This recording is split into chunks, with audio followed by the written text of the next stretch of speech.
On vaccine mandates here in the U.S., CGTN's Rachelle Akuffo spoke with Jessie Hill. He's a professor of law at Case Western Reserve University. Rachelle began by asking what vaccine mandate scenarios are being considered by the Supreme Court. There are two cases currently pending on emergency motions in front of the U.S. Supreme Court. It heard oral argument on Friday in those cases, and one deals with a mandate by the Biden administration that all employers with 100 or more employees have to require either vaccination or regular testing for all employees, with only a few exceptions for certain types of businesses. The other case deals with a much more targeted mandate that applies only to healthcare institutions that have to, again, either require vaccination or a medical or religious exemption for all of their employees. So obviously, a lot of companies and hospitals were sort of trying to do their own thing, sort of piecemeal before any sort of framework was laid out. How have things played out then at hospitals even before this federal rule was tried to be enforced? That's right. A large number of hospitals and other healthcare organizations already required vaccination on the part of their employees. And really, I think, kind of welcomed the Biden administration's decision to require it through law. In fact, none of the healthcare employers actually challenged the vaccine mandate that applied to them. This case was brought only by states, and not a single hospital or other healthcare employer was actually complaining about the vaccine mandate. That's a very interesting note to make there then. So overall then, what percentage of the workforce is already vaccinated and who is left because of the requirements?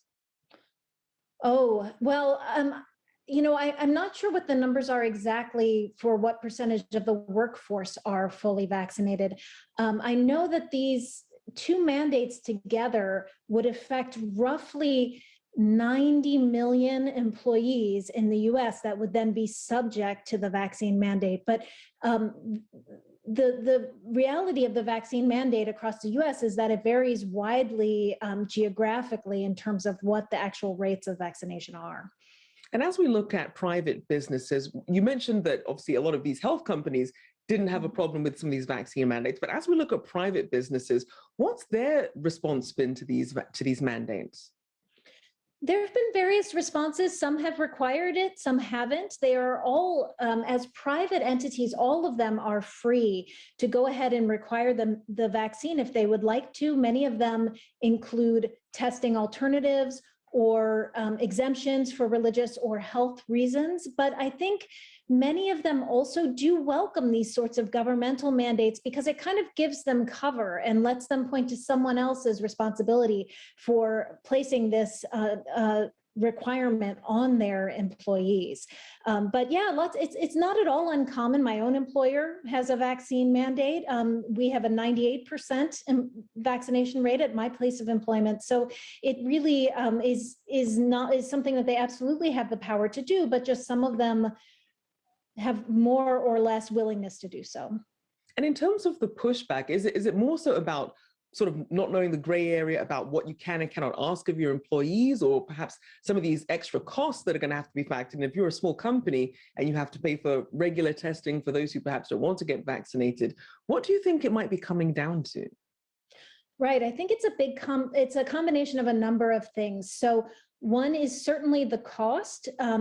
If it costs money to get tested, either the employer has to pay for it or they have to push that cost onto their employees, which would not be a very popular option. There's, of course, the politics of the vaccine mandate that plays a role too. That a lot of employers would rather pass the buck to someone else rather than appear to be taking a position on the political issues around vaccination. And finally, some employers have expressed concerns that employees will quit and they will have staffing difficulties if they're required to get vaccinated.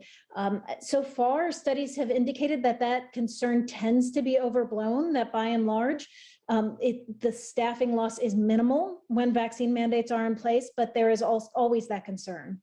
So given the risks then, what authority do private companies have over vaccines if the Biden push is thrown out, is there any sort of precedent or any other way that they could perhaps navigate this? Well, the private entities can and private employers can continue to do whatever they want to do. So unless they are located in a state that forbids vaccine mandates, they can go ahead and require them or not require them as they choose. The real constraint is if an employer is located in a state that forbids vaccine mandates, the federal government can overcome that requirement, but private organizations can't. So in other places, maybe they look to the state to require vaccines. Of course, there can be state level vaccine mandates as well. So it really just depends on where the business is located and what the view of that government is with respect to the vaccine.